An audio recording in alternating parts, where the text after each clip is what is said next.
इस एनिमे को देखने के बाद मेरे दिमाग में बस यही एक मीम आई कि भाई ये एनिमे मुझे क्रंचीरोल ने इतनी बार रिकमेंड कर दिया कि भाई मुझे गिल्ट ट्रैप आ गया कि भाई मैं इस एनिमे को रिजेक्ट कैसे करूं। उसके बाद मैंने इस एनिमे का एपिसोड नंबर 1 स्टार्ट किया एंड स्टार्ट करने के बाद ही मैं समझ गया एंडिंग के साथ कि भाई इसके अंदर क्या होगा।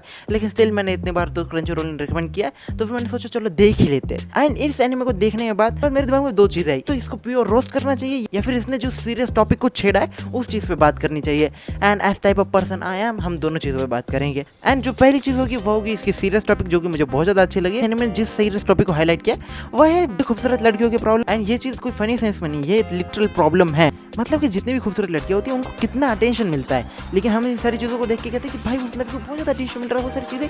लेकिन भाई उस एक चीज़ को सोच के तो देख, उसको कॉन्स्टेंटली लोग देख रहे हैं एंड बिकॉज ऑफ दैट उसको एक परफॉर्मेंस प्ले करना ही पड़ेगा। एक जो भी उसकी इमेज हो, वो जिस तरीके की भी इमेज पोर्ट्रे करना चाहती है।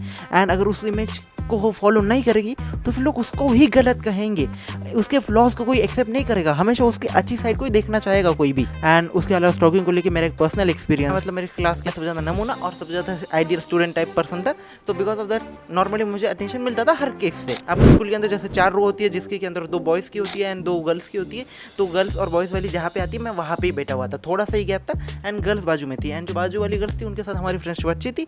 तो फिर एक दिन क्या था कि मुझे 2 दिनों से एक लड़की ऐसे स्टॉक कर रही थी एंड मैं भी लाइक क्यों देख रही है, 1-2 बार तो तुम इग्नोर करते हो, लेकिन 3-4 बार मैं समझ गया कि अब तो भाई देख रही है। एंड उसके बाद मेरा दिमाग घूम गया कि साला देख कैसे रही है, इतनी अच्छी तो शक्ल भी नहीं है मेरी। एंड ये कह के मैंने जो बाजू लड़की थी उससे बोल जोर से कहा था कि उस लड़की को बता भाई वो देख क्यों रही है, मैं बेंच फेंक के मार दूंगा। एंड जैसे ही वो कहा आई गेस उस लड़की को भी सुनाई दे दिया, तो फिर उस भी लड़की ने पीछे बैठना बंद कर दिया, वो भी सामने जाके बैठना शुरू कर दिया। लेकिन ये मेरा एक्सपीरियंस था स्टॉकिंग को लेकर। एंड इस इंसिडेंट के बाद मैं समझ गया कि भाई सच में यार सोच के देखो ना कि कोई लड़की जो कि खूबसूरत है, जो अच्छी दिखती है, उस लड़की के लिए कितना मुश्किल होगा, क्योंकि उसको कॉन्स्टेंटली कोई ना कोई देख ही रहा होगा, उसको कितना अनसेफ फील होता होगा उस एक पॉइंट पे। भाई मैं तो इरिटेट हो गया था, मुझे पता था कि वो लड़की मेरा कुछ नहीं उखाड़ सकती, लेकिन वो जो लड़की जो भी खूबसूरत होगी उस लड़की को ये गारंटी नहीं होगी कि भाई मैं उतनी पावरफुल हूँ। मैं ऐसा नहीं कह रहा हूँ कि लड़कियाँ वीक होती है, लेकिन still in general in terms of physical strength and raw power man are more stronger than woman and this thing is fact. And ऐसा नहीं है कि हर कोई लड़की जाके जिम में जाके या फिर मार्शल आर्ट सीखती है, हर लड़की नहीं सीखती है सारी चीज़ें। तो सोच के देखो ना कितने ज़्यादा फियरफुल चीज़ होती है लड़कियों के लिए। लगता है मैं थोड़ा ज़्यादा ही सीरियस हो रहा हूँ इन सारी चीज़ों को लेकर, बहुत ज़्यादा सीरियस होगी। Now let's talk about some fun thing. भैया इस एनिमे को जैसे ही देखा मैं, मतलब पहले एपिसोड की एंडिंग जिस तरीके से थी एंड अगर मैं सही मुझे याद है तो फिर ये किससे ख़त्म हुआ था इसका एपिसोड नंबर 1। एंड मैं उस वक्त कहता था कि सच में देखो टू बी ऑनेस्ट, जब मैंने इस एनिमे को देखना शुरू किया था एंड जब पोस्टर ही आता है क्रंचीरोल पे जब तुम्हें दिखाया जाता है, तो जो लड़की थी वो फाउडा लेके अपने हाथ में थी एंड मुझे लगा था कि कुछ वॉयलेंस विलनेस होगा, लेकिन इसके अंदर वॉयलेंस की जगह कुछ और ही मिल गया। एंड एपिसोड नंबर 3 को देख के मैं समझ गया कि इसकी इंस्पिरेशन कौन से आई है भाई साहब, क्योंकि जो सीन एपिसोड नंबर 3 के अंदर था वो प्योर एकदम ये कौन के अंदर की कहानी है। मैं 5 मिनट के लिए सच में था कि अब यह देखना है मुझे।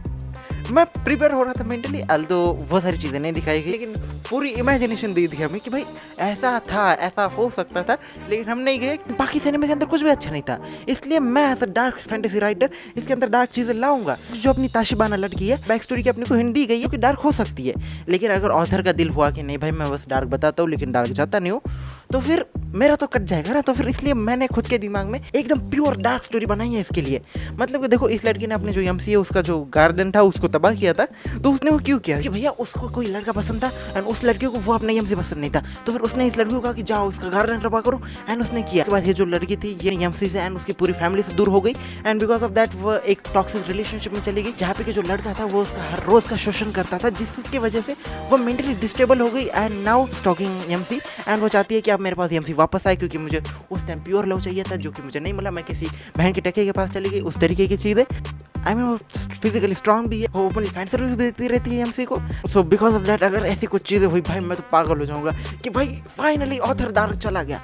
बाकी इस एनिमे को लेकर तुम्हारे क्या ओपिनियन है कमेंट्स के अंदर जरूर बताना।